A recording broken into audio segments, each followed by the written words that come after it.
naisipan kong magluto. Pumunta nga ako ng palengke dyan. Hindi naman pinakita sa video. Ayan, nakuha yan. Paking ko nga, lumilipad na. Okay lang. Kasi makabili ako ng lulutuin dyan.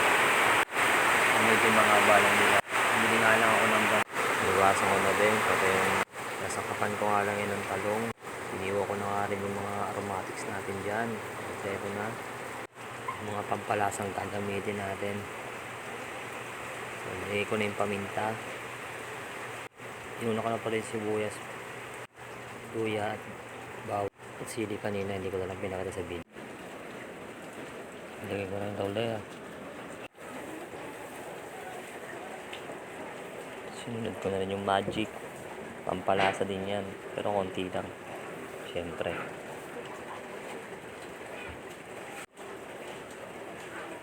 So, naglagay ako ng oyster sauce. Natutunan ko yan. Nasa Batangas pa ako. Mas masarap ang paksiw pag may oyster. Higa ako na yan. Yun, no? So last part natin, suka.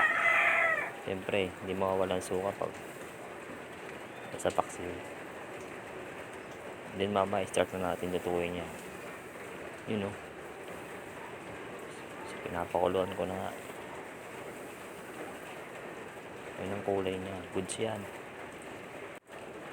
So, malapit na rin maluto yan. Konti na lang. Madali naman maluto ang isda eh. Pero syempre, lulutuin natin maigi yan. Yun o. Luto na. Mga tol, kain na tayo. All goods yan. Siguradong masarap yan. Yeah.